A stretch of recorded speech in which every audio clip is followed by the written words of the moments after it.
Hold on, hold on.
Hello, everyone. This is Omar. How are you? Welcome to the Moral Quandary Podcast. I changed the name. The name of the podcast was called The Third Rail. I thought I could talk about things you're not supposed to talk about.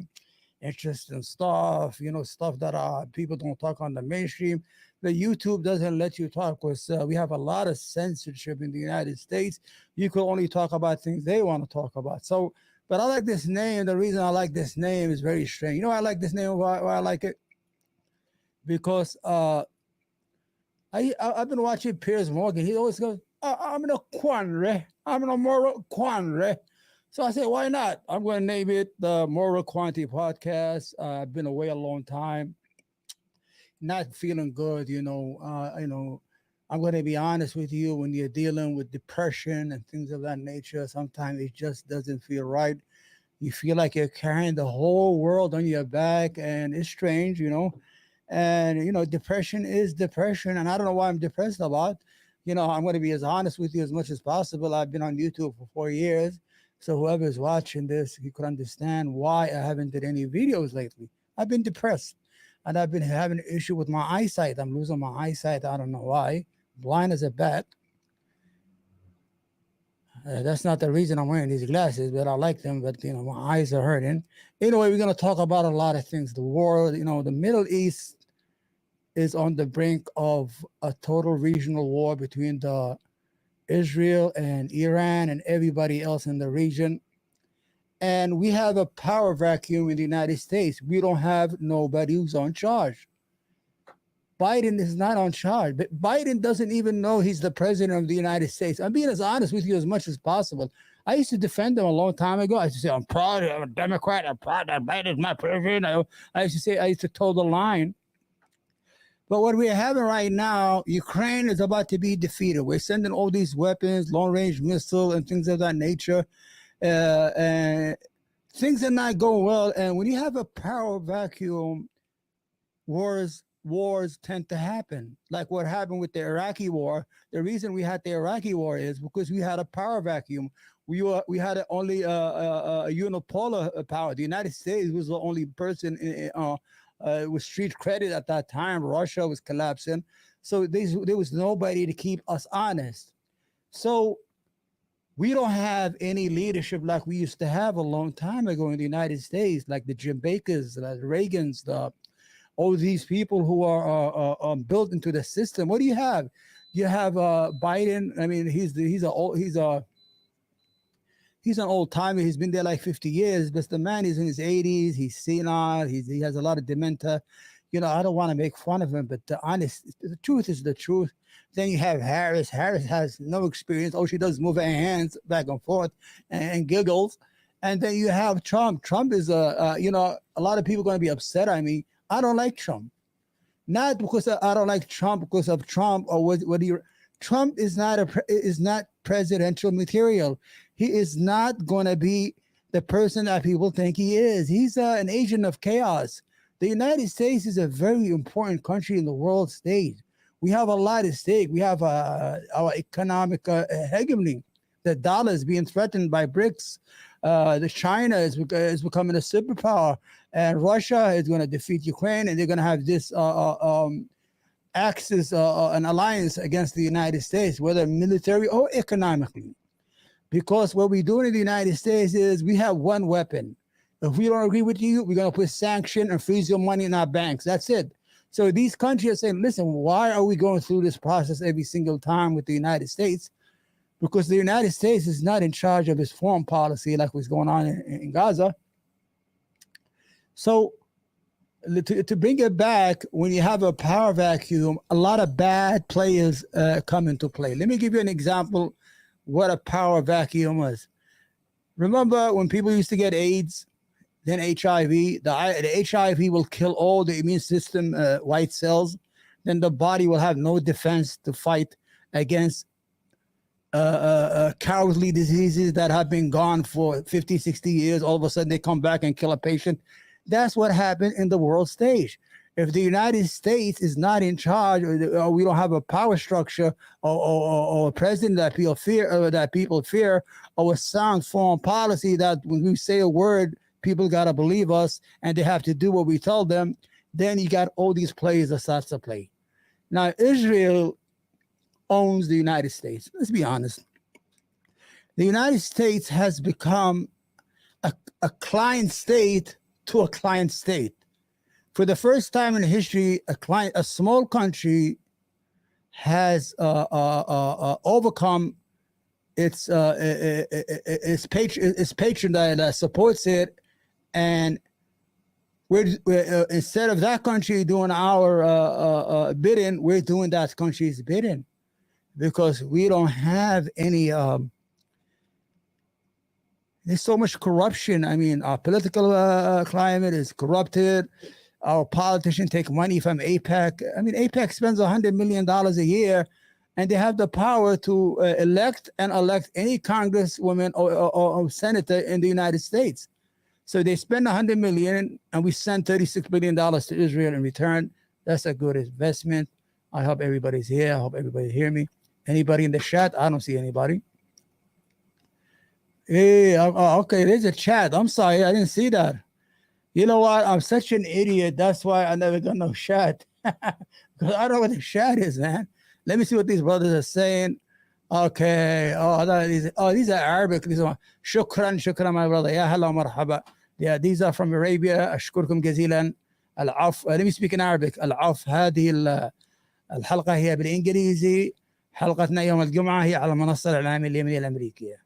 أحييكم كلكم جميعا. So the whole idea is look what's going on in the Middle East. The Middle East is on fire. Israel has become this pharaoh state. It attacks. In one day, it attacked Lebanon, Syria, Iraq, and Yemen. 4 different sovereign countries they attacked in one day. It's not because they're tough or they got these good, because we know who's backing them. You know, we know who controls the stick, and that stick is the United States. These countries don't respect Israel. They know the United States has 3 aircraft carriers in the Middle East, and they have all these weapons there. Anyway, that's not our thing.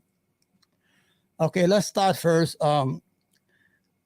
What's his name? Let me see his name. There's an African-American writer. I think his name is Mr. Coates. And he has a book called The Message. And he went on CBS Morning. You know, it's very simple. You go there, you promote your book, you drink some coffee, you tell corny jokes, and everybody goes home. But he was grilled by the person who's supposed to do the interview. And the interview was done so bad. Let me see this guy's name. I can't recognize appearance. Yeah, by a guy named Tony Dolcub. Now, Tony Dolcub, whatever he is, he was a Christian who converted to Judaism in 2014. And you know they have this saying, when an English is more than an Englishman, when a non-Englishman is more than an English, that's what happens. So you have this newfound religion. He's found Zionism when he came from Connecticut just to demonize the Palestinians. So Mr. Coates goes on this program. He wrote a book. He went to let me see. Coates. His new book, The Message, is a trio of So Mr. Coates, he went to Palestine. And remember, anybody who goes to Israel and Palestine, if the Israeli lobby is paying for it, you don't see anything. But if anybody who listens to this podcast and you have money or you have any influence, don't take the Israeli tour, take the Palestinian tour. You're going to see all the evilness, all the racism, all the apartheid, even water, they only get once a day. They water from their village, they take it, they give them one a day. I mean, it's unbelievable what's going on there. But listen, they have a lot of power structure here because everybody in the United States is progressive on everything and liberal on everything, except when it comes to Palestine. That's the Zionist lobby, the Jewish lobby. They don't want you to touch that. So let's watch this interview, and we're gonna, I want you just to watch and see how he was treated.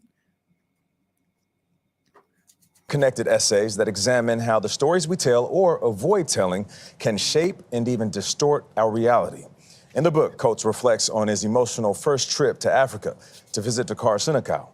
Then he takes readers to Columbia, South Carolina, where he reports on the attempted banning of one of his books on race.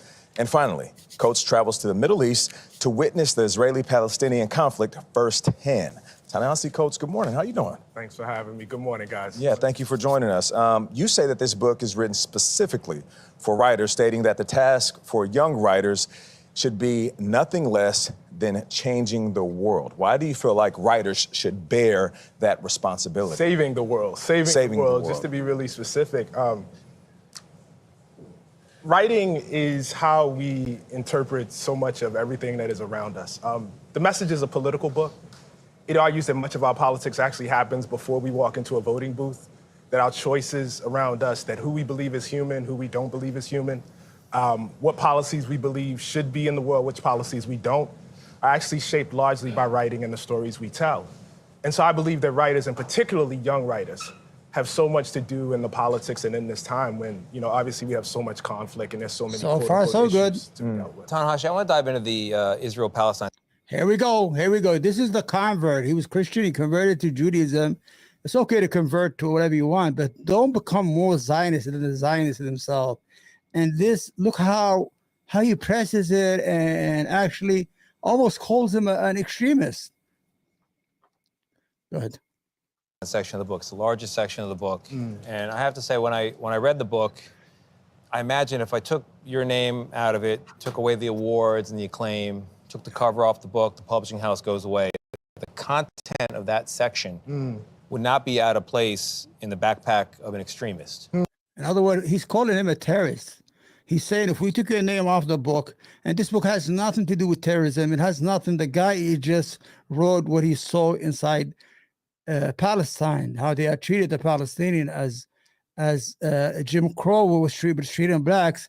But look how he starts the conversation. He's like, well, if we took your name off the book and we took all the accolades and all the awards you've been having, all the respect and prestige, this could be found in a backpack of an extremist.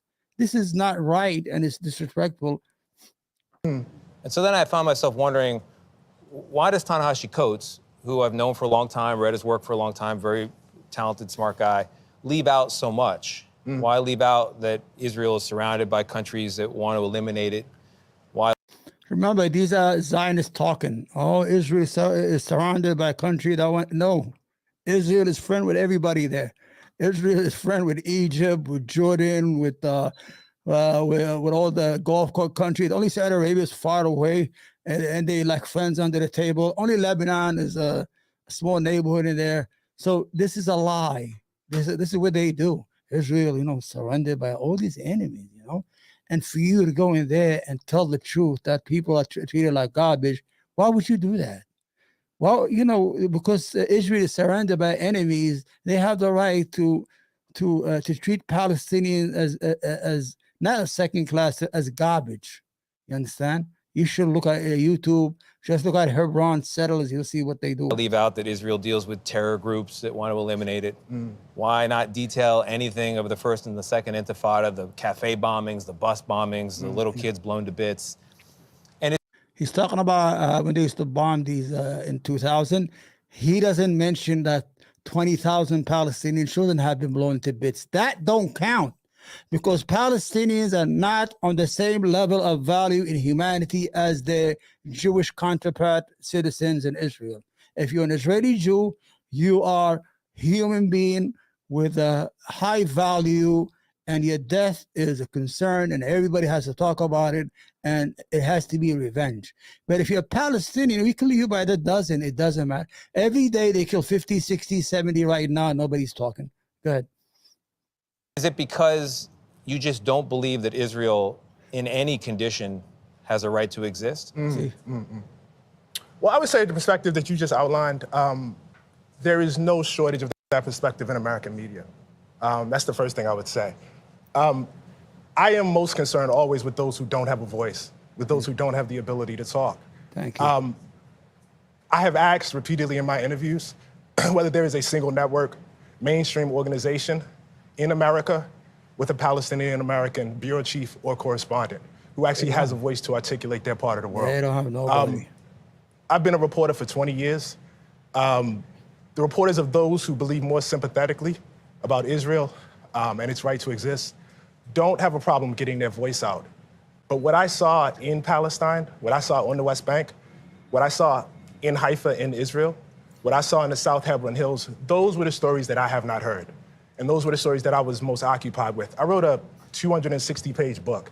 It is not a treatise on the entirety of the conflict between the Palestinians and the Israelis. But if you were to read this book, you would be left wondering, why does any of Israel exist? What a horrific place, committing horrific acts on a daily basis. So I think, I mean, the whole, the questioning has nothing to do with subject. Oh, so you wrote this book because you don't believe Israel has the right to exist. He's talking about he took a trip to Israel and he saw apartheid and Jim Crow law being used against Palestine. It has nothing to do. He's not there to write the history of the Middle East or talk about foreign policy or talk about defensive issue or talk about war issue, whatever it is. He wrote, it's called a message. It's a letter.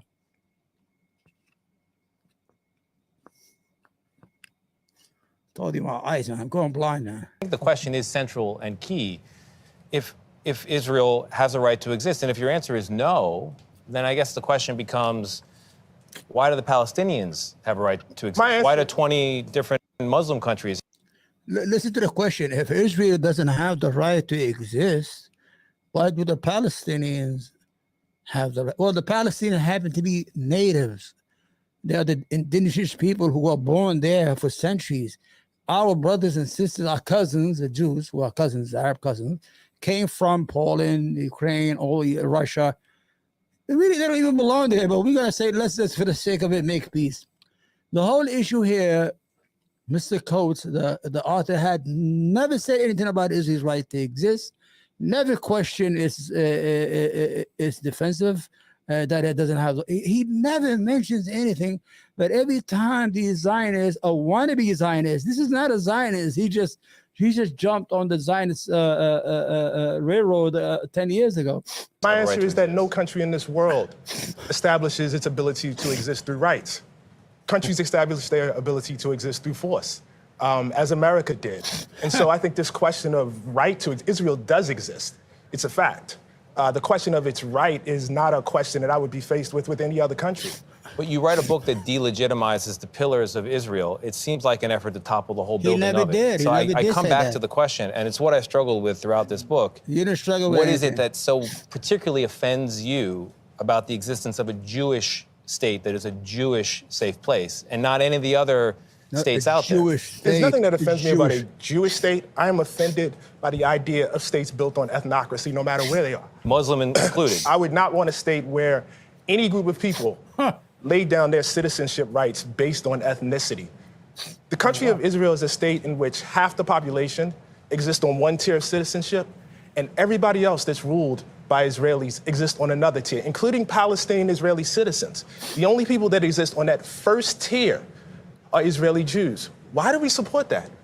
Why is that okay? I'm the child of Jim Crow. I'm the child of people that were born into a country where that was exactly the case of American apartheid. I walk over there and I walk through the occupied territories and I walk down a street in Hebron, and a guy says to me, I can't walk down the street unless I profess my religion. I'm with another pastor. No. I want to. This is very, very important. It is extremely important. Lay down. I'm working with the person that is guiding me is a Palestinian whose father, whose grandfather and grandmother was born in this town, and I have more freedom to walk than he does. He can't ride on certain roads. He can't get water in the same way that Israeli citizens who live less than a mile away from him can. And why is that okay? Why is that? Why is there no agency in this book for the Palestinians? They exist in your narrative merely as victims of the Israelis, as though they They are victims of the Israeli. What do you mean why they don't have no agency? They're under occupation by the Zionist entity, man. I have a fucking cold. What are you talking about? Why do they have no agency? Why? We talk. Why? The black people were not offered peace at any juncture, as though they don't have a stake in this as well. What is their role in the lack of a Palestinian? I have a very, very, very, very moral compass about this. And again, perhaps it's because of my ancestry.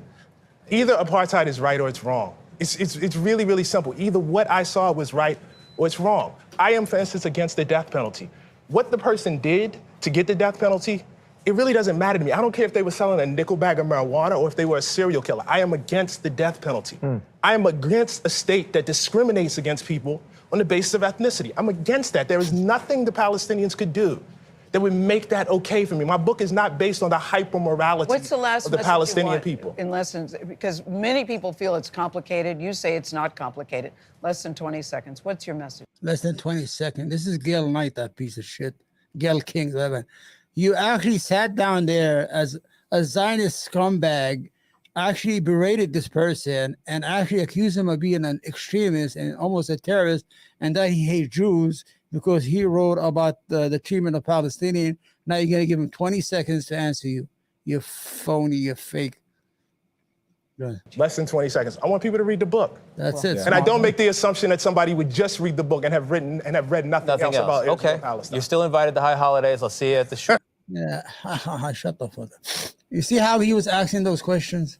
Ladies and gentlemen, if you disagree with Israel, then you hate Jews. If you disagree with Israel, then you don't think Israel has the right to exist, do you? Eh? Come on, man. Stop the bullshit. Now let's go to our main event. Piers Morgan had Muhammad Hijab. Muhammad Hijab is, a little nut job, but he, I'll tell you what, let me ask the question. Hold on. Okay. Okay, Muhammad Hijab went on Piers Morgan. Piers Morgan is a show about, confrontation, about, clicks. So Muhammad Hijab decided that he's not going to play the game today. He's going to be on the thorn of Piers Morgan. Let's see how it goes in the argument. And they almost, argue and have a really, really big argument. And you guys try and debate it. Why is this uncomfortable? It's nothing to do with the debate. Good info. Why are you doing this, Mohammed? Why not? Because it's pointless. Well, if you didn't want to do a debate, don't agree to do it. What's wrong with you? Why are you not looking at me again? You're crying. Are you crying? No tears in my eyes. Is there any point considering this? The events of the past year have shattered stability in the Middle East. Israel's war on Hamas, provoked by the atrocities of October the 7th, have led to the deaths of tens of thousands of innocent Palestinians. Prime Minister Netanyahu promised total victory and the complete destruction of Hamas. But 1 year on, Hamas is still firing rockets at Tel Aviv. 1 year on, 97 hostages remain in Hamas captivity. Very clearly, Israel's not fulfilled its stated aims in this war, and it continues to add new ones. It's now at war in Lebanon and on the precipice of a direct conflict with Iran. Weapons, that's what There's you no do. plausible exit strategy in Gaza, where millions live in grief and under occupation. But it has, without question, decimated Iran's client militias. Hezbollah, the jewel in Iran's crown, has been decapitated. The question is whether that makes the Middle East and the world a safer or a more dangerous place. Can it really be said that Israel is winning this war? How big will this war get? And how much collateral damage and suffering can the world tolerate before enough is enough? This debate will examine the legality, the morality, and the sustainability of the conflicts in the Middle East. Joining me are two of our most passionate advocates for their cause: the Muslim philosopher, scholar, and YouTuber Muhammad Hijab, and the lawyer and author Alan Dershowitz. Well, welcome to both of you. Muhammad, you've been on twice before, Alan many times. What I'd like this to be is a civilized debate between two people with very strong opinions about this, obviously very different opinions, where we try and reach potentially some points of agreement. Because so often with these debates, that seems almost impossible. Descends into a shouting match. Everyone gets ad hominem. That's exactly what's going to happen. Ever deeper into their trench, their tribe, and we don't get anything constructive out of it. I think you guys are smart enough to potentially, through spirited and passionate debate, agree about some stuff. And that is surely the first basis for how any of this eventually gets resolved. So let's hope for the best. Prepare for the worst and hope for the best, as they say. Alan Dershowitz, let me start with you. Israel, it seems to me, in the last 3 weeks, have massively ramped up their military offensive in a way that says to me that Prime Minister Netanyahu and his cabinet sense an opportunity to completely, in their eyes, sort out the Middle East problem once and for all, with Iran at the center of that problem. Is that how you see this? Yes, I do. I see Iran as the head of the octopus, sending out its tentacles through the Houthis, through Hamas, through Hezbollah.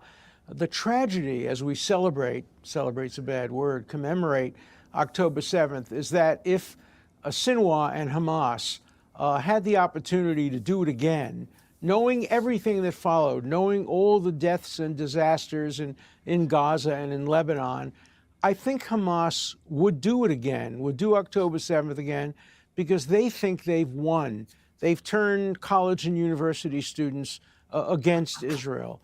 They have solidified the United Nations' opposition to Israel. They've divided Americans, particularly the Republican administrations in the past, from the current Democratic administration. So Hamas cannot be allowed to have a victory on growing out of October 7th any more than ISIS should have been allowed to have a victory going out of 9/11. ISIS, the Israelis or the I Hamas? think the answer is yes, a military defeat for Iran, and it's... Who's the ISIS here, the Derwach, douchebag? Who's the ISIS? Israel or Hamas? You're almost 50,000 people already you killed, man. Cold blood. You understand?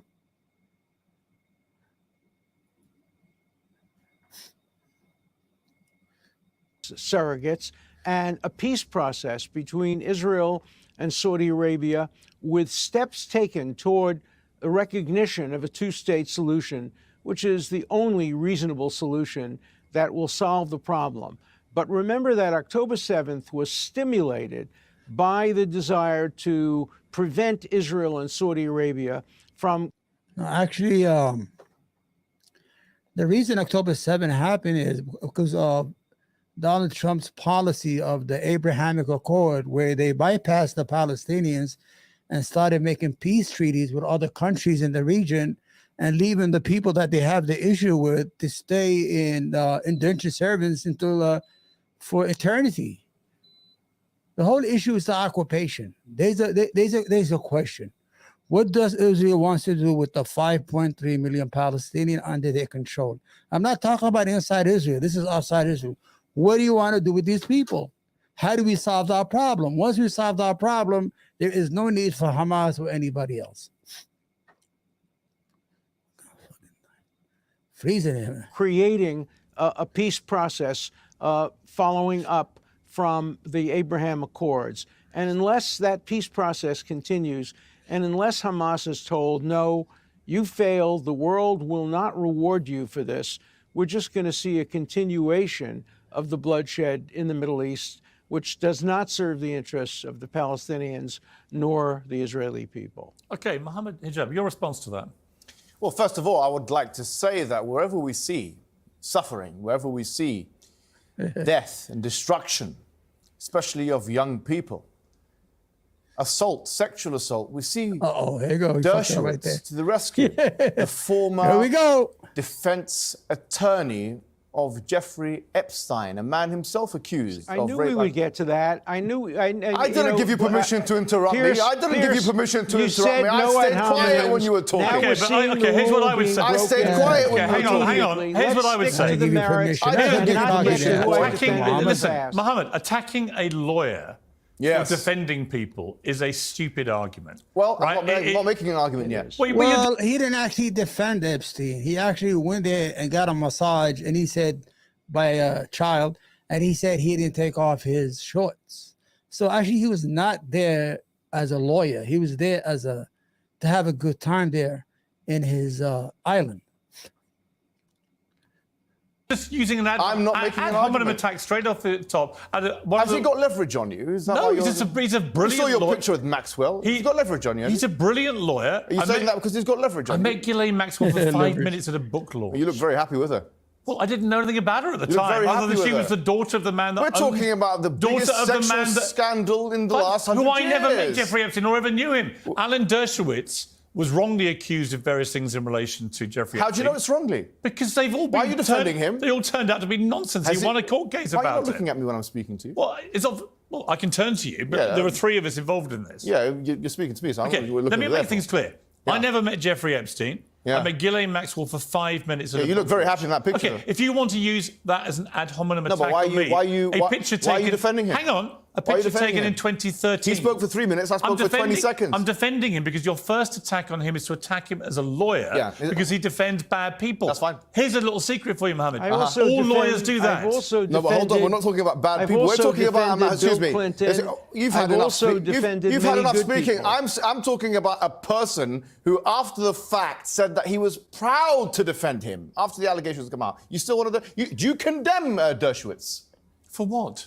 for defending No, Epstein I have defended, and being I proud have of defending defended Epstein? Some You of the defend him. best, It's not for me to I have defend condemn him for defended that. some All of I the can best tell you people is in the condemn him. world. Okay, I Alan, you I defend helped yourself. defend No, why should he Nelson defend himself? Mandela. I haven't even defend spoken himself. for 20 seconds. Alan can defend himself. But let me speak for more I than helped 20 to seconds. I defend haven't even made Nelson my point yet. Mandela. I helped to defend So Bill 2-on-1 now, is Clinton. it? I've helped to defend some of the finest people in the Yeah, world, well, and I've also helped John to defend Lennon, some of the he worst. defended. Is I that a never terrible justified. crime? He was not I've proud never of defending John justified Lennon in the same way as he anything any of announced my that he was clients proud of have done. defending I Epstein. am What's this got proud to of do my with role Israel? as a This has got defense to do with the lawyer, fact that this just man, like- the credibility just like of this man's John on the Adams line. was He defends proud to Israel on the one defend hand, the and on the people- other hand, he defends Epstein. I think the public should know this. Do you want me to And that play? he's Do you proud. want me to play the clips? He's proud do you of want me, it. Mohammed, do you want me to play the clips of you And I don't that know- do the rounds I on don't- social I- media yeah, I know. saying some very inflammatory No problem. things?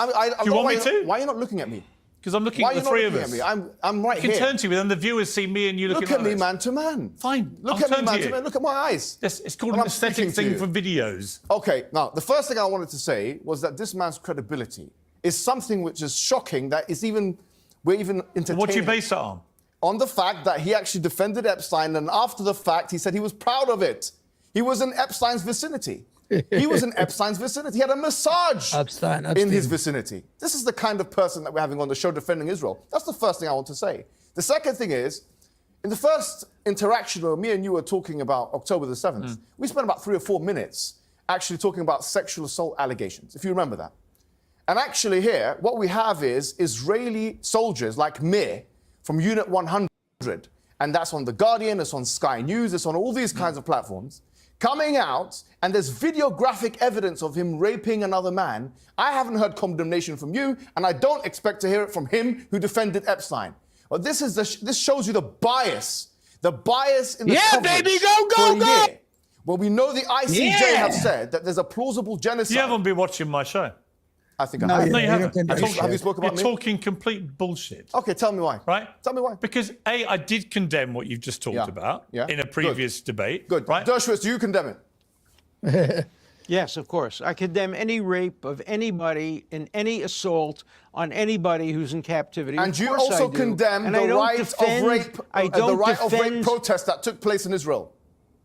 And you acknowledge that there's a If problem any in Israel rapes with took this. place, they will be investigated. They will be fully investigated. They will be you acknowledge that court-martialed. there's a problem and in if Israeli anybody is society? convicted of that, they deserve their Do you punishment. I acknowledge don't that there's a defend problem in What Israeli about the society? problem with Hamas Sure. raping women? I have no compunction. On October the 7th. I have no compunction condemning Hamas for anything that they've done. You've said that. You've asked me before, and I've told you before. I have no moral scruple. Neither do the majority of the Muslim world. I tell you now, anything that Hamas has done, we have condemned in the first instance. But we're not seeing the same level of coverage with Hamas as we are seeing with these people that are shoving rods up people's ass and raping people on videographic evidence. And you have 3,000 people, you talk about the hostages, you've got 3,000 people in essentially captivity, according to Human Rights Watch and B'Tselem, who are prisoners of war of Israel, and we're spending a fraction of the time speaking about them as compared to speaking about the hostages.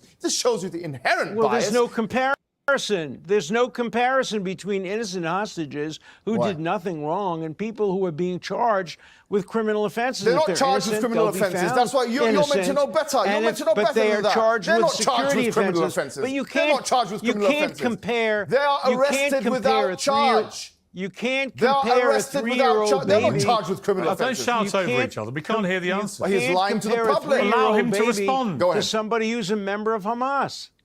Say that Sorry, again. Adam, we couldn't hear because he was shouting. I was shouting. Say it Alan, again. he says the 3,000... I'm saying you can't compare Alan, a he says the 3-year-old 3,000... baby. Alan, just to be clear, he said the 3,000 people he's talking about were all arrested without charge, and therefore they've not been charged with crimes. Your response to that?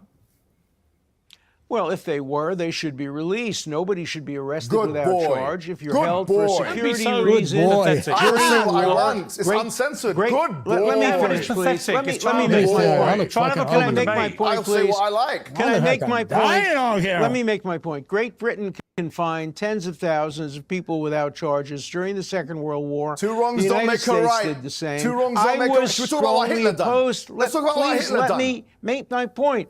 I'm opposed to that. I wrote an article against Good boy. administrative detention. But you Good. can't compare that, no Good. matter how Can you bad stop it this, is. Mohammed? It's You very can't very compare it tedious already. to 3-year-olds being Debating. kidnapped, to people listening to his being voice. raped and murdered. You can't compare what happened on October 7th to what Israel has done Yes, you in can't, terms because of on the one security hand, you've prisoners. got There's 30,000 no people, and the other hand, comparison you've got at about all. 100. And stop That's interrupting 30 me, times please. more. That's 30 times more. If you want us to take you seriously, if you want us to take this coverage seriously, if you want us to take Western media seriously, then let's, for God's sake, talk about proportionality as your favorite word. We're talking about 30,000 people detained in prisons on the one hand, and 100 people who are hostages. And yet we have managed somehow to spend way more time Hang on, proportionally. you said 3,000 a minute ago. Which one is it? 3,000? Sorry, 3,000. But Stand not corrected. 30,000. Not 30. Okay, well, 3,000. get your numbers right if you're going to make that kind Okay, it was I misspoke. You exaggerated Not a problem. 10 times. Not a problem. He spoke about Iran. Let me ask you a question I'll about tell you it. what, let me ask the question. Sure, go and ahead. you guys try and Go debate ahead. it. Go At ahead. the moment, Alan Dershowitz is being very civilized in the way he's debating. I'm sure you're going to say that. He'll just make He might have ad hominem leverage on you. attacks and shouting all the time. Civilized. No one can understand it when you Have shout you met him all the time. before? I know Alan well. Oh, you know him well. I respect him very much. Oh, yes, you do. He's one of America's top lawyers. He's top lawyer. He is. And you're an unbiased person here on Central. An unbiased person about Alan Dershowitz. Why? Does he have leverage on you, Piers Morgan? Leverage. There's no leverage on me, no. You've got a picture with Maxwell. Yes, we can lay Did you go to the island? No, I've never been to the island. I've never met Jeffrey Epstein. Be honest. I never spent more than 5 minutes with Be Ghislaine honest. Maxwell. I've answered you. So what part of that wants to... Do you He condemn turned him it being right on the on. island? He's your good friend. You can ask No, I'm Alan asking, do you Dershowitz condemn him? about Jeffrey Epstein. You had a massage. You've represented him. He said he didn't take his shorts off. Do you know what? That's None what of that's this what has he got said. anything to do with Israel. He said he didn't take his shorts off when he was getting a Can you massage. stop, please, Mohammed? Why is this uncomfortable? It's nothing to do with the debate. He didn't take his shorts off, but he's got his pants down now, hasn't he? Can you stop it? Why? What's the point? Why? He 'Cause it's defended one of actually- the most obnoxious people in the last 100 years. Why should I Because stop it? actually what is going on right should I now stop it? in the Middle East is incredibly important. Yes, You're and you have this trivialising- man who's- You are trivialising this. Well, if you didn't want to do a debate, don't agree to do it. Who said I'm not doing a debate? I'm saying this person who's Come on and defending make Israel. stupid ad hominem attacks. It's pathetic. Oh, okay. All right. He's your good friend. You want to defend him so much. What are you talking about? You're defending him. Huh? You're defending him. You're defending a monster. Quan, a pervert. Andre. An old pervert. I changed my He's not a podcast just pervert for or you, a monster. Piers. Why is he not? He knew Epstein. And for us, there's good influence. Why are you doing this, Mohammed? Why not? Because it's pointless. You may get a few Okay, clicks ask on... your questions. You might get a Ask few your questions. clicks on it. So what? It's not. Ask your questions. Let me be very clear. It's not pointless. He just called me a pervert. He will be sued now Yeah, that's- for defamation, and It's we will be defamation. able It's to it's resolve honest this opinion. In the in UK, a we have court of different law. I defamation guarantee laws. you that he will be sued. In for my calling understanding, me you a pervert. are a pervert the woman because who you are falsely acquainted with accused Jeffrey me Epstein. has now withdrawn her Sure, I've got my own defamation accusation cases. I know the and law very well here. acknowledged that You she can't may threaten have me. You confused can't me threaten with me. I know the somebody law very else. well. And I calling me consider a you to be a pervert pervert will because of your result connection with in Jeffrey a Epstein. defamation lawsuit Sure, in I'm an ready for American it. court I'm and in a ready. British I'm ready court. for the I lawsuit. assure you of that. I believe Let's you move are on an to old Israel pervert. now. Why don't we move We'll on to the resolve debate? this in You're an old court. pervert. Let's move on You're to an old pervert. Israel. It's really... Is there any point in considering this? Do you want to throw the towel? No. What's the point? Do you wanna throw- do you I'm wanna- not do you doing wanna the throw the debate towel? you were booked to Debate is- do. Do you want to Israel. both throw the towel? You were not booked to talk wanna give about up? this. Do you wanna give up? Just debate the issues. Let's talk about the issues. Let's talk Well, about come on, Iran. then. Let's talk about Iran. Let's talk about Iran. Oh, fantastic. Okay. You support Iran? Okay, well, let me answer your question. Iran was attacked on April the 1st, right? It was attacked, the embassy of Iran was attacked in Syria by Israel. After that, on the first occasion, they then sent missiles and drones. Looks correct? beautiful. Now, my question to you is, does Iran have a right to defend itself? And if so, what is a proportionate response? Because you see, I've been having a moral quandary about the issue. Piers Morgan, what's a proportionate response for Iran? I'll tell you what I think about Iran. I think Iran is an unbelievably nefarious place which has been fueling Hamas, the Houthis, Hezbollah Does it have for a right to many defend years itself? with a joint Does it have a right to defend a itself? joint ideology that they want to eradicate Israel in any way they can. Okay. Does it have so a right to I defend think itself? Iran is one of the most despicable Does it have a right to regimes defend itself? in the world. I also think that right now the Iranian regime is in serious danger. You look completely discombobulated. What do you mean? You look dishevelled. I'm telling you what I think of Iran. I'm asking you, do they have a right to defend themselves? Do you think they have a right to defend themselves? Both of you can answer the question. Do they have a right to defend? They were attacked. The sovereign nation was attacked. My question is, does it have a right to defend? Iran has been fueling Isn't that the attacks question on you've been Israel asking? now for what, 40 I've years? been having a moral quandary about What? this. I've been having a moral quandary about Iran. That's what I named it. Moral yes. quandary. Moral quandary. I don't know. Do they have a right to defend themselves? And if so, what is the proportionate So you're response? supporting Iran, to be clear. I'm asking you. No, Are I'm you not supporting I'm Iran? not supporting. I'm antithetical to many of these organizations for my own purposes. But my question to you. Do you support the Iranian regime? Not unconditionally, but I support their What right. conditions do you agree with them about? Their right to defend themselves. Do you believe they have a right to defend themselves? No, because I think they're terrorists. Oh, so they don't have a right to defend themselves. Iran does not have a right to defend itself. They do, but they're not the ones. So what is proportionate response? They're not the ones. What's a proportionate response? Okay. Yeah. No, Can I answer you? You asked this question to the You're people. just going to keep talking. Can I answer? See, this is a problem we have in Western society. They see themselves as the people of higher value, they are worth more than other people. You see what he asked him now? Muhammad Hijab doesn't agree with Iran. I'm going to tell you why. He probably hates them because they are a Shiite sect, and he's a religious freak. He's a Sunni Salafist. I think he's just a Sunni Muslim. So and I saw it on Twitter. He hates Iran, but he's saying, do they have the right to defend themselves for the sake of argument? Because he's on the show.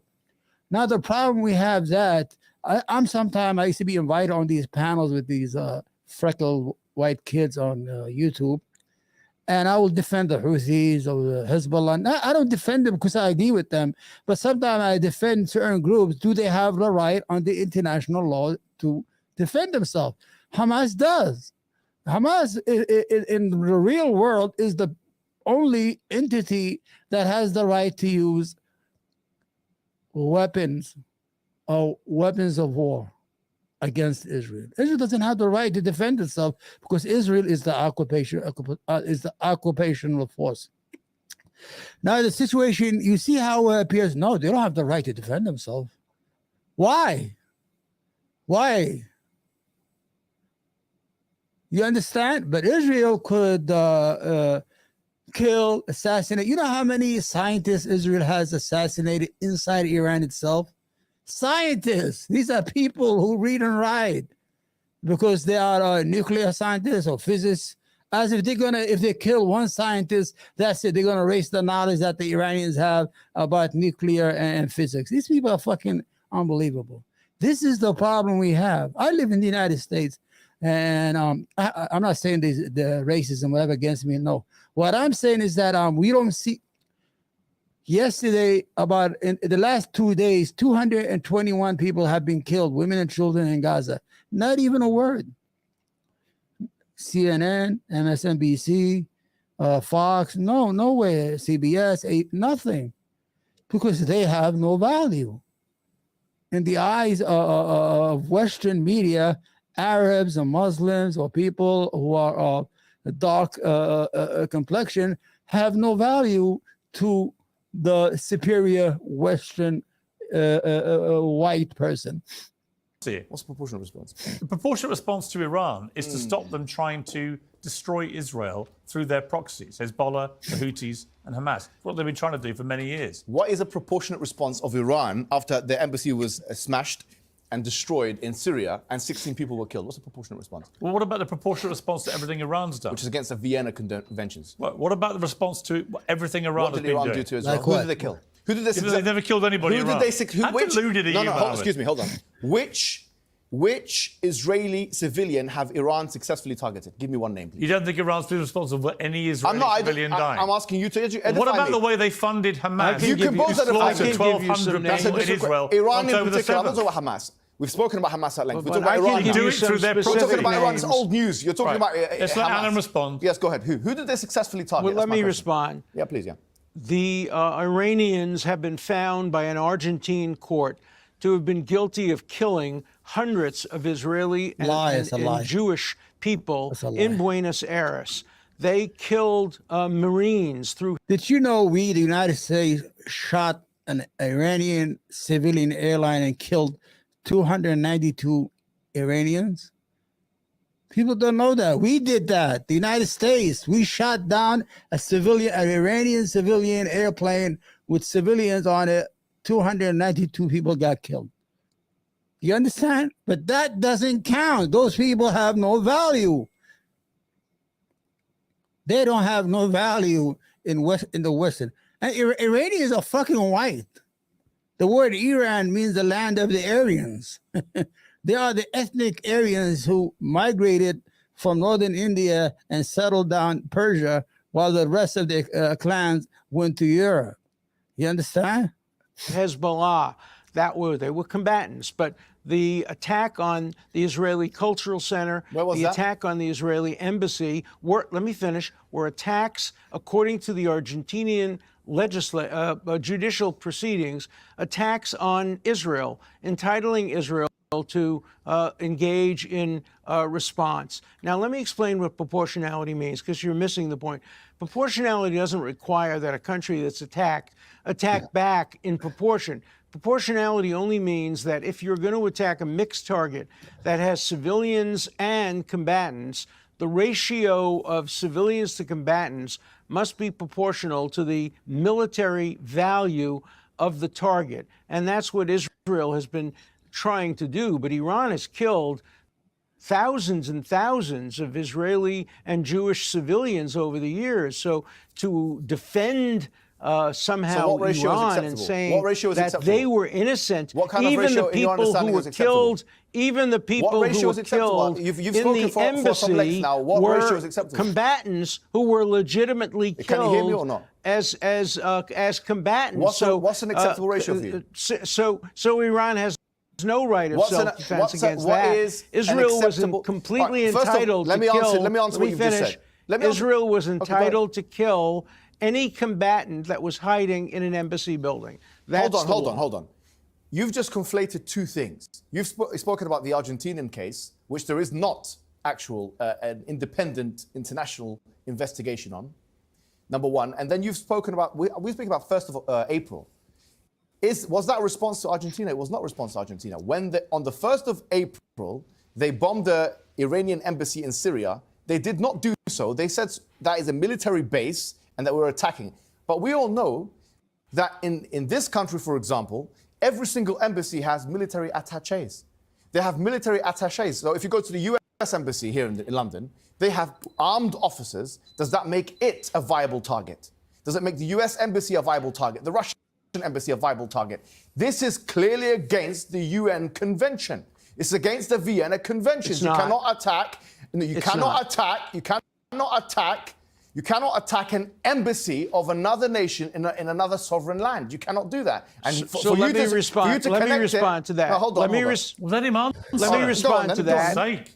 Let me respond. It was not an embassy. It was an ancillary building being used as a military center to plan attacks against Israel. It doesn't matter. They used the pretext of it being a building somehow attached to an embassy. The evidence is very clear. Which is? And the Iranians. Be happy to have them bring a lawsuit and see if it can be resolved in a court of law. But Israel was entitled to regard who was killed. The people who were killed were military people who were planning attacks on Israel. That's not true. Using an annex to a building to do it. Did that justify 3,000 rockets being sent into Israel? Hold on. Let me respond. 180 ballistic missiles being sent into Israel? Have you made your point? Not. Okay. The response is as follows. First of all, 16 people were killed officially, and of them, there were 2 civilians that were killed. So what you're saying is only military targets is flatly false, squarely false, barefaced lie. You're a liar, as you were a liar when you were defending Epstein. That's number one. Number two is, when you say that, okay, that was a response. When Iran then, on the 14th of April, responded with missiles, once again, how many casualties were there? How many casualties were there? 0. Just like there were 0 casualties when they responded recently in October. Not one person died except for one Palestinian, ironically enough, that was apparently killed in the October one. But in the April one, no one died. It was precise strikes at military bases. Number two, you speak about this being a base. As I say now, if you look at Collins' dictionary right now, there's 2 aspects of what is a military base, vernacularly speaking. Number one is that there has to be weapons in that place, and number two, that there has to be training of soldiers. This is usually understood as what is a military base. That's just made up. Those are made up stories. There's no truth to that at all. What's made up? Which part of it is made up? No truth to that. Let him respond. I haven't finished my point. The fact that you need weapons. Made a statement. No, He's saying it's wrong. let me finish what I'm saying. That's just made up. You don't need weapons to have a military base. It could be a command center where they're planning attacks. Let me finish. That's just made up. Let me finish.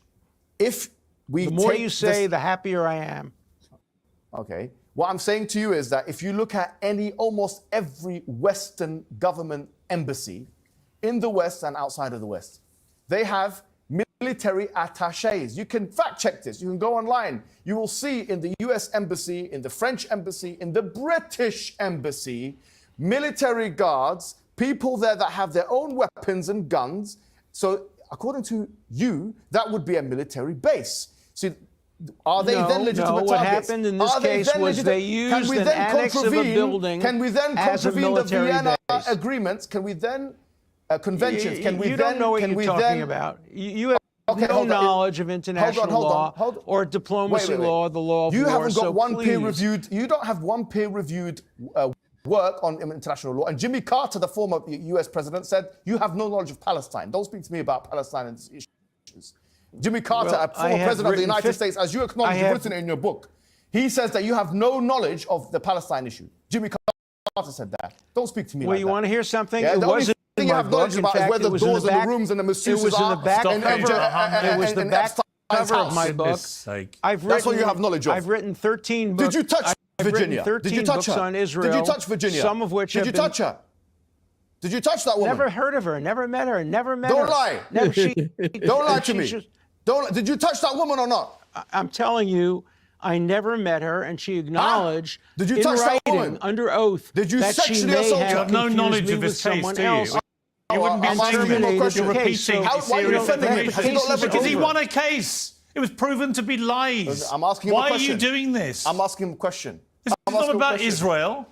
This is You're trying to be a clever dick, but what you're doing is inviting a lawsuit from Anna, which you will get. I'm ready for it. You are? Yeah. Really? I've got 4 defamation cases, all of which your friend Douglas Murray, I'm taking him to court. Well, good luck with taking on Annan on this, is all I would say. I'm ready for him. Oh, you love him, don't you? No, he's just one case. I just wonder what he has. Defending himself. I just wonder what leverage he has. Does he have any leverage on you? God, it's just pathetic, man. I don't know why do you keep defending him? He's now accusing me of supporting on the show. Why are you doing it now? He's a monster. Right. This man is a monster. Well, why debate then?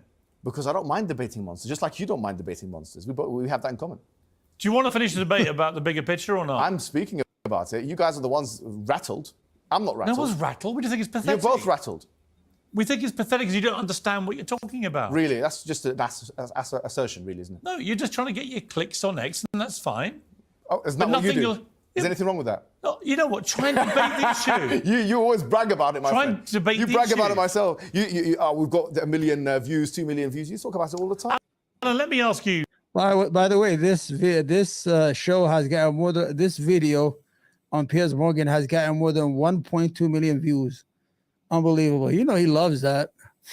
Something which is about I can't even get 100 what views. Israel is doing.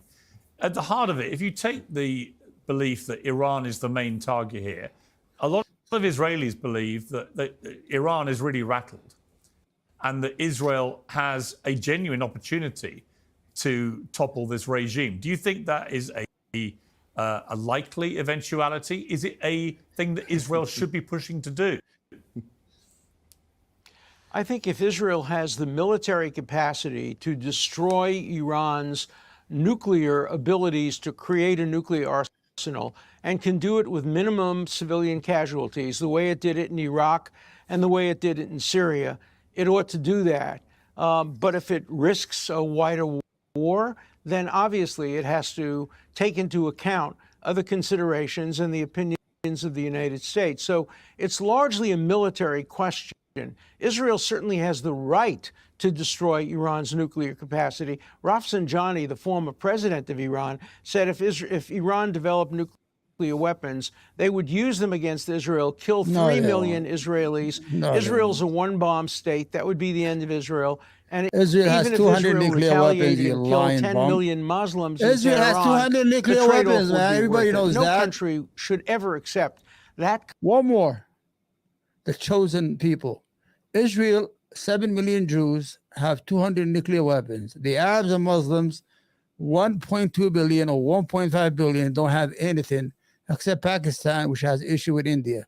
You understand how the balance of power is? There is no balance of power in the Middle East.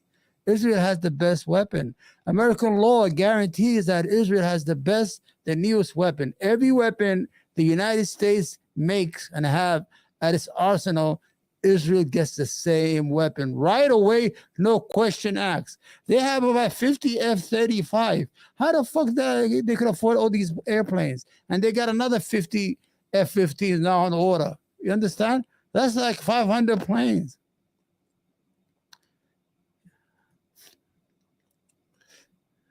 Good. kind of a threat. The United States wouldn't, they didn't in the Cuban Missile Crisis, and Israel shouldn't as well. But it's a military decision, and I'm not competent to resolve whether Israel has the capacity to destroy Iran's nuclear ability without too many civilian casualties. Okay, Mohammed, do you That's think a military question. Mohammed, do you think Hezbollah are terrorists or freedom fighters? I have an antithetical view to Hezbollah, and that's been well documented in the record. However, What's your view? I don't know. Well, I tell you one thing. I'm not going to be baited into a sectarian debate Just here. asking you if you comment about Hezbollah. Sure. I don't necessarily have an antithetical view to Hezbollah. However, on this What do you case, mean? what I mean by that is that I don't necessarily support them in any way, shape, or form. Right. How do you categorize them? I categorize Hezbollah in their response to Israel as justified in that response. And in the response for Assad in Syria, Clearly, against fellow Arab? Yeah, well, you and I both know that I have an antithetical view. I don't think that they were on the right side of history then. I do think they were acting in So they were terrorists then? well, I mean, it depends on how. I think the word terrorism is a social construct. What were they when they fought for Assad? Oppressive, and that's on the record. There's no doubt about it. You can call whatever you want. But so they were all the things that you would say Israel is? When they were doing the thing with Bashar al-Assad. That is, of course, my view. But they're only that thing when they're doing that. When they're attacking Israel, that's fine. When they attacked Israel... When they're attacking Arabs on behalf of Bashar al-Assad... No, but that shows consistency. No, hang on. Doesn't that show consistency? No. Why not? It doesn't show consistency. It shows consistency. The inconsistency is that you think that that was bad, but when they're attacking Israel, that's fine. Let's respond. On the 8th of October, you mentioned many times before in your interviews that they attacked Israel. Yes. They attacked Israel, right? They did. That's not true. They did. They attacked the Sheba Farms, which is occupied territory. Which Israel has claimed as its own since 1967. Wait a minute. Which Israel, it's occupied territory. Which Israel has claimed as its own since 1967. This shows your lack of knowledge on the matter. It does. Well, part of what I just said is not true. They claimed it as their own since 67. Wait, hold on. This is occupied You don't get to claim other people's land. According to the UN. What's wrong with you? According to the US, it's occupied I territory. just said Israel have claimed it as its So own. what? They can claim. I can claim what I want. ISIS have made many claims. So given Israel... whatever Israel claims is true. Is that what we are meant to believe here? Hezbollah has fired beyond the Sheba Farms. Now, let me explain. Hezbollah The Sheba Farms Israeli cities. Hold on. Israel has Dershowitz, I haven't finished yet. I don't know if Mohammed, I haven't watched this. I don't know if Mohammed Hijab has this information, but when they did a count, 80 to 85% of the attack was done by Israel for the whole year. 20% of the rockets was by Hezbollah, and 80% of the attacks was by Israel. So you have an 80 to 20. So who was attacking who? Who was attacking who? You understand? But these numbers only used if they were the opposite.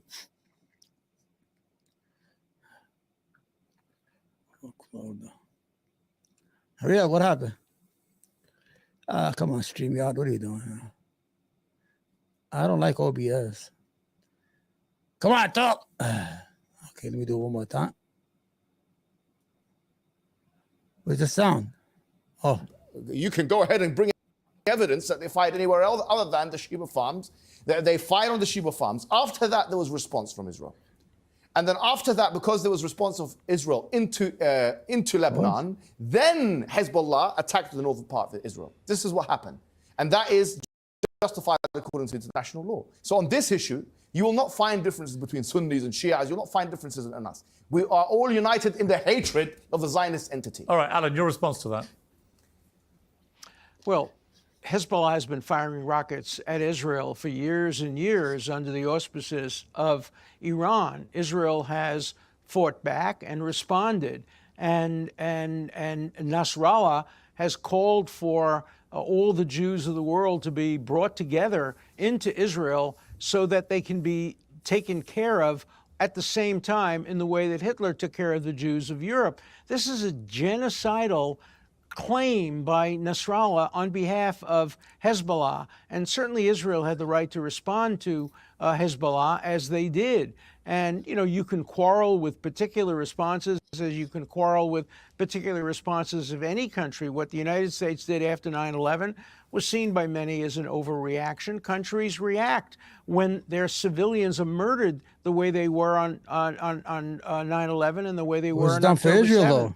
And Israel had the right to respond. The United States and the world said so. The Iraqi war was done for your boys. Hamas could end all the suffering in Gaza instantaneously surrendering their simply freedom. releasing the hostages and putting down their arms and calling for a genuine peace rather than a tactical ceasefire that just allows them to rearm and repeat October 7th. Remember, they said they would repeat October 7th over and over and over and over again. And as Elie Wiesel once said, always believe the threats of your enemies more than the promises of your friends.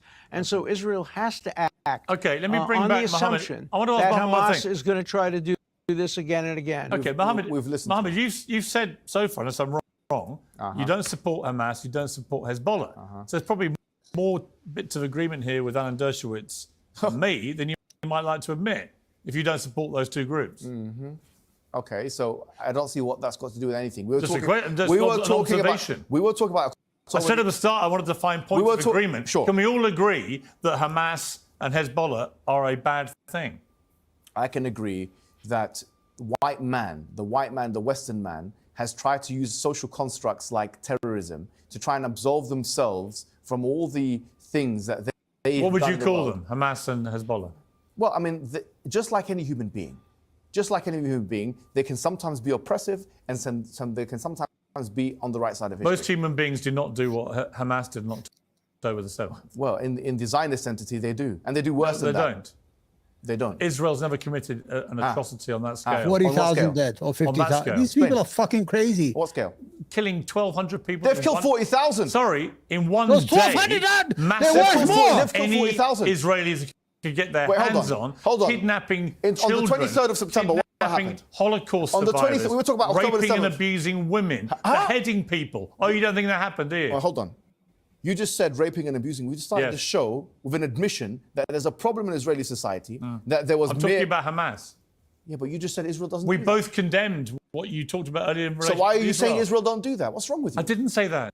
You just said that now. No, I didn't. You said Israel doesn't do, and then you just listed 3 or 4 things, and that was one of the things that you just No, I listed. said Israel had never... Am I speaking a foreign tongue? Sorry, listen to what I'm saying.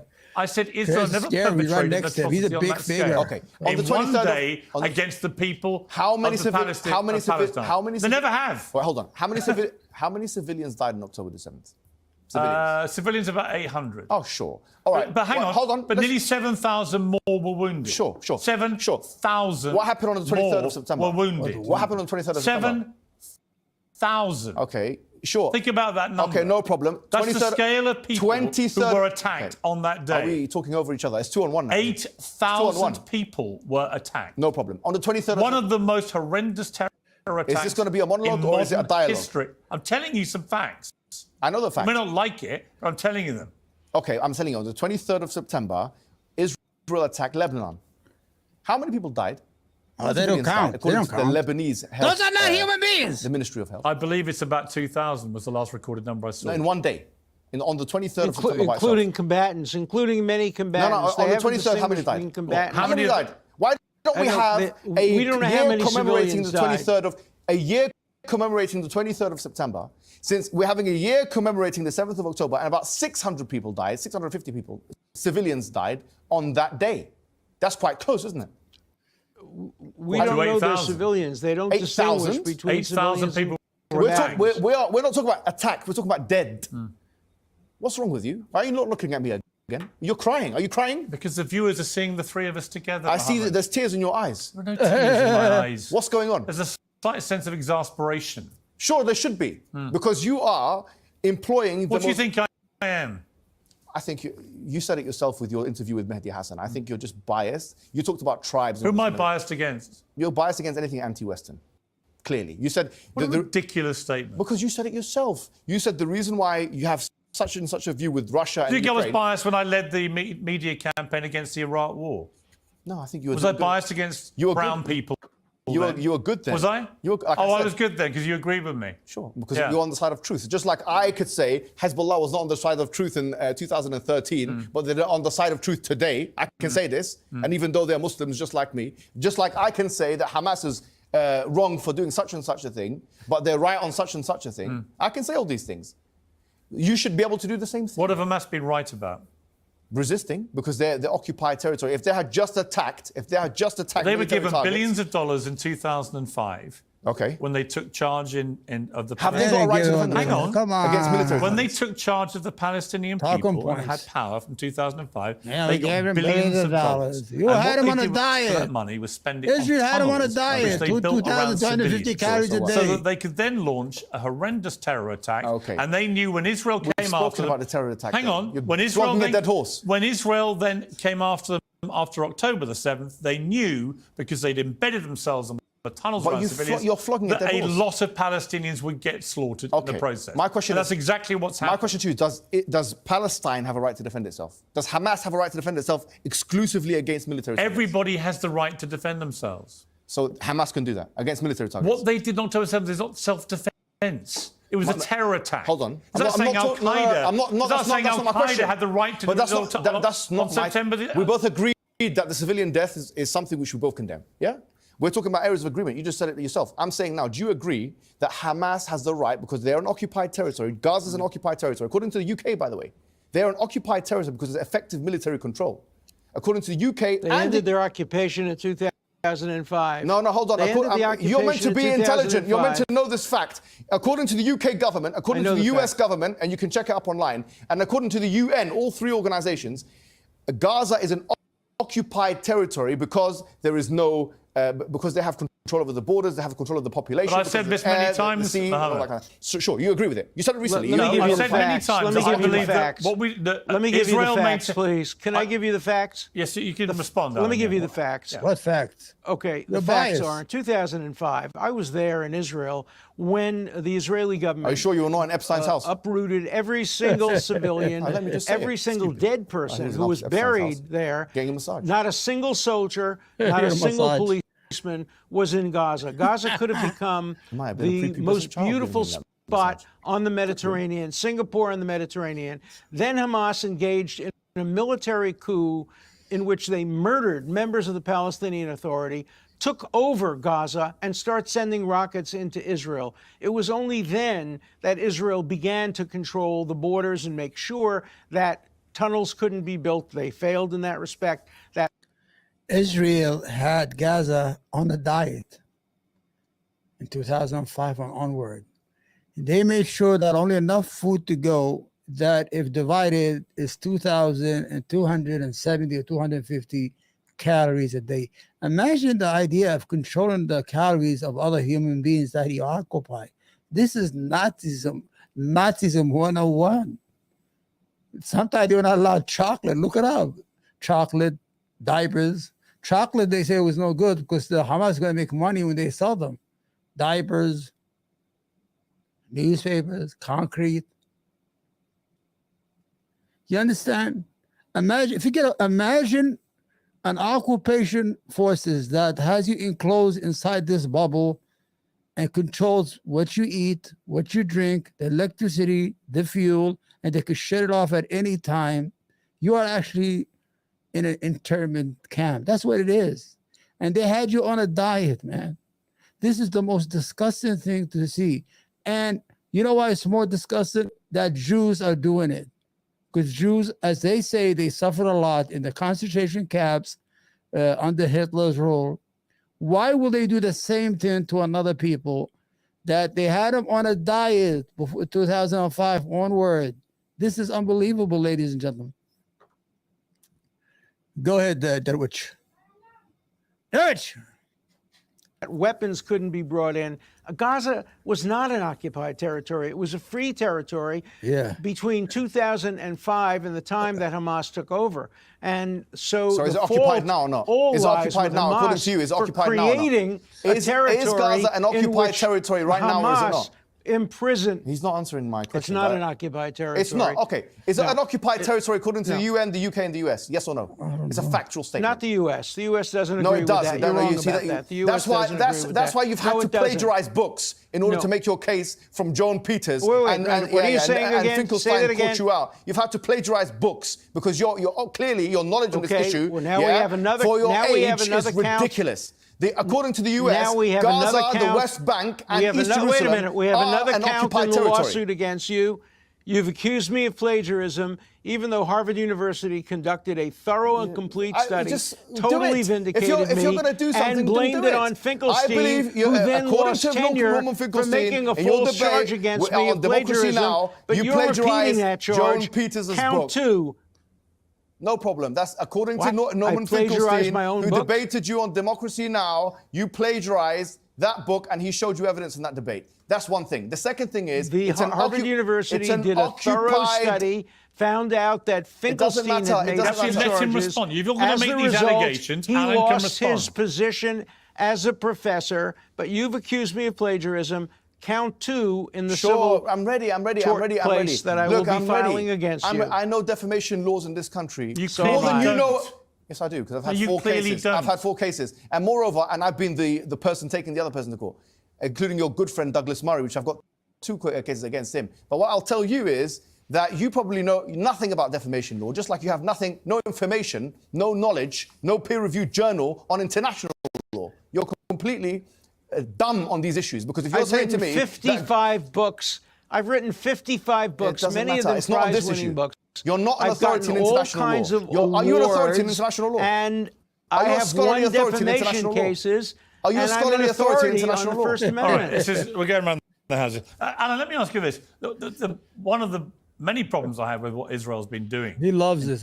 Piers loves this. Don't believe him. But also what has been going on the West Bank with the increased settlements, very aggressive expansion of settlements, I think is completely outrageous. I agree.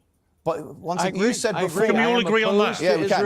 Well, Alan's agreed on that. I am opposed to Israel's policies on the West Bank. I think Israel should continue a military occupation of the West Bank, just like I thought it should have continued a military occupation of Gaza. But I'm opposed and have been opposed to civilian settlements since 1967. And I'd like to see them ended in a process that leads to a 2-state solution. By the way, I'm curious whether my fellow guest here supports the right of Israel to exist as the nation state of the Jewish people alongside a Palestinian state. Do you agree that Israel has the right to exist as the nation state of the Jewish people? Yes or no?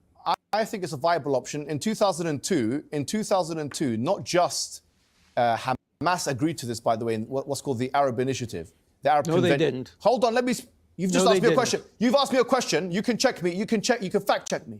In 2002, there was something called the Arab Convention. And in fact, Iran itself was part of it, even though it's not an Arab country. But it was part of the 2002 Arab Convention. And they both said, so long as Israel does not occupy Gaza, it does not occupy the Golan Heights, and it does not occupy the West Bank, which you just advocated for, then there can be a 2-state solution. Even Hezbollah mentioned the same thing. That's totally Hezbollah false. mentioned this point. That's totally false. Hezbollah mentioned this, and Iran agreed with it. And members of the IOC agreed with it. Hold on. Members of the IOC...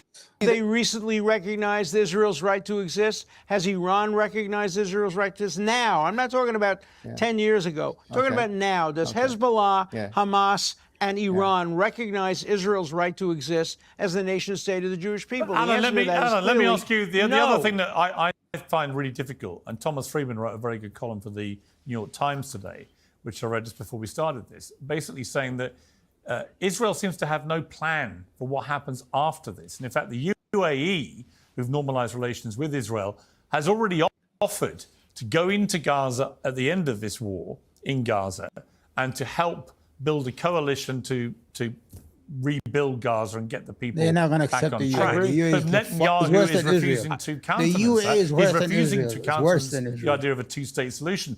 You know, I've said for a while, I think Netanyahu is becoming a massive problem in this. And it's also hard, as Thomas Friedman said, to avoid the conclusion that Netanyahu is acting in self-interest, because the more he's been attacking Hezbollah, the more popular he's grown.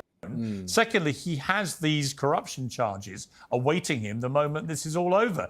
There's no incentive, actually, for him right now to try and bring peace anywhere. And he doesn't really sound like a man who wants to bring peace anywhere. He didn't accept it in 2002. Let Alan respond to that. Why should he respond twice? I'm asking Alan. I would like to see a resolution of Gaza, much like the resolution of Nazi Germany after the Second World War, a Marshall Plan, an effort to rebuild it, an attempt to occupy. What happened in Germany was occupied by four countries: France, Russia, Britain, and the United States. I would like to see a rebuilding of Gaza. I think the people of Gaza are entitled to a Hamas-free government, perhaps even a democratic government. I would like to see that on the West Bank. I am a strong supporter of a two-state solution in which Israel can live in peace. That's all Israel has ever wanted since 1948, when it was attacked in a genocidal war. 1967, 1973. All Israel wants to do is live in peace. And if Israel can live in peace with a Palestinian neighbor that's peaceful, that would be my What is wrong with dream. that? What is wrong with that as an ambition? Well, he said all Israel wants to do is live in peace. And I think what Israel wants to do is have pieces of other people's land. And as he's just agreed a second ago, and you didn't even challenge him on it, which I find quite incredulous actually, is that he said, I think that the West Bank should be military occupying Israel should be military occupying the West Bank. He says that. Absolutely. Now, occupation. Of course, as long as there's belligerency, there should be an occupation. Why are you interrupting me? I've let you speak for a very long time. I've let you speak for a very long time. Now you're interrupting me. I didn't give you permission to interrupt me. I didn't give you permission to interrupt me in this manner. Permission? Come on. What I'm saying to you is, according to international law, there cannot be occupation of one sovereign nation over another. It doesn't seem like you care about international law. What do you mean? Wrong. No, you're just wrong. Okay. Just be quiet for a second. United States occupied Japan. The United States occupied Germany. Great Britain occupied Germany. You can have a military occupation as long as there is belligerency that continues. And be quiet for a second. Pretend I'm Epstein, your former friend, and be quiet and listen to what I have to say. Yeah? Whether the United States of America did it or not is not an indication of the legality of something. Occupation it's legal. Occupation is by military occupation is legal while belligerency continues. Okay. That's the law. Are you going to be quiet? Are you going to be quiet? I've let you speak for about 3 or 4 minutes uninterrupted. He asked you 2 questions, and I've stayed quiet. Why are you okay? I'm saying that military occupation of one sovereign nation over another is not something that international law accepts because it contravenes the false. False. You're false. So give me the evidence to the contrary. Give me the. I'm waiting for you. It's clear that every country that has had a war has occupied the losing country until belligerency is over. Once belligerency is over, as it was in Germany and Japan, 2 or 3 years after the war, the occupation ended. So why is it that if you're saying military occupation is permissible as long as there's belligerency? Civilian occupation is not. If what you're saying is true, why have the organs of the United Nations condemned the occupation of Israel? Why? The ICC, the ICJ. They have condemned the civilian aspects of the occupation. They have condemned the building of settlements, which I also condemn. What you're saying about a military occupation. You're lying just like you had to when you defended the. Stop it, Mohammed, for goodness sake. Why? It's pathetic. Why? Why is it pathetic? Attacking lawyers for defending people is so pathetic. Being proud of it, yeah. Of all the ad hominem attacks you could use, it is the least effective what do you think of Epstein? And the most embarrassing. You're defending him too much today. I think Epstein was a disgusting human being. So he's proud of defending him. Do you condemn him for that? Well, I just don't care. I'm talking about Israel. Oh, you don't care now, but why is it disgusting? I'm talking about Israel and the Middle East. Okay, so let's go back to the point. He was just advocating occupying the West Bank, Israel occupying the West Bank. We got to the point where he was saying that's acceptable. I'm saying that if that's acceptable from an international law perspective, then you would expect the ICC and the ICJ and these organs of the United Nations to agree with him on that assessment. They have not agreed with him on that assessment. No, even the United Kingdom doesn't agree with him on that assessment. The national position on the occupation of Gaza and the West Bank is that it's illegal. It's effective military control. So you don't know what you are talking about. And if that was possible, if it's okay for one nation, a sovereign nation, to go ahead and occupy another one, then sorry to say, Russia and Ukraine. Russia and Ukraine, the same thing, the same argument can be made. What you're saying, your position is that when a country is attacked and it wins the war, it must leave the next day. No country has ever done that. You continue the... Yeah, but you've been there 56 years. The area is only 350 square miles. You cannot compare the occupation of America of Germany. They built Germany. Germany is the #1 economy in Europe. Japan, one of the biggest economies in the world after all that destruction. The whole idea is that you stay there and to rebuild that nation and leave. You're not leaving. You're building settlements. You're building settlements. Your argument is wrong, and you are a liar, Mr. Derwich. People have to understand these criminals. He's saying, well, they're belligerent. But if the United States, he said, stay 3 years in Germany. Do we have American settlements inside Germany? Like we occupied a certain part of Germany where we live as American citizens? No. This is the problem with these people's argument. It don't make no sense. Military occupation until all belligerency ends. Many of the conventions that were put in place were put in place belligerency ends in the Gaza Strip, you asked me a question. the occupation should end. Okay. There should not be civilian settlements. So it's a fallacy, but there should be and a this is the military attempt to control belligerency. Are you going to That's the you law. asked me your position, and then you've Well, you tried to answer, but once again, you shouted over him, so people can't hear the answer. Wait a minute, do you agree with him? What about whether I agree with him or not? Do you agree with him? Let the man Why are you answer running your away question. from this? Do you agree with the You ask a legitimacy question of and you occupation? shout over the answer. Is it okay for one country to occupy another sovereign nation? Is it okay or not? Do you know what is okay? I've had yes enough or of no? this. I'm done. Oh, you give up? Yeah, I'm exhausted. I need a break. I need a cup of tea.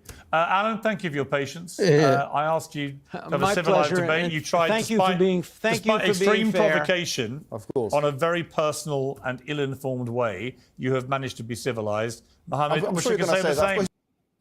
All right, get the fuck out of here. All right, there you have it, ladies and gentlemen. It was a crazy debate. Muhammad Hijab, sometime he was very harsh on Derwich, but trust me, Derwich deserves it. Derwich is a scumbag. He's a liar, and he's everything. Okay, the quandary here is when do we say no to Israel, that you cannot attack other countries with weapons of mass destruction? What bombing an area with 15 tons of dynamite in 10 minutes is unbelievable. The whole idea is that we are slowly walking into a regional war. Netanyahu has said it a long time ago. He wants the United States to fight Iran because he knows Israel cannot go solo into a war with Iran. Iran is a big country. I mean, it doesn't have nuclear weapons, but it's the size of Western Europe. You know what I'm talking about? It's the size of Western Europe. And has about 90 million people and a culture of 3,000 years. Iran is not some come lately Johnny country. They are proud people. They have self-respect and they have self-restraint. Anyway,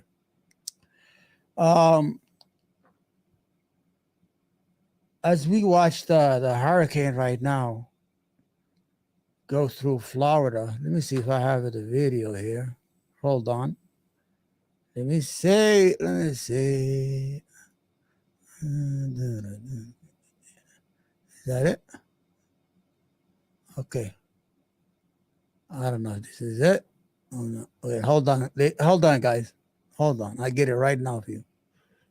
Let me make it close. I can't see, man. I'm blind as a bat. Blind as a bat, man. Okay. Go there. Where are we? See? What happened? Where's the thing? Oh, I don't see it. Anyway, I don't want to confuse it. You know, I'm tired. I want to go.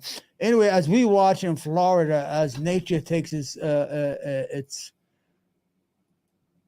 course and is attacking Florida, 5.2 million Americans have been evacuated to other places. Many will become homeless. Many might die, and it's a sorry situation.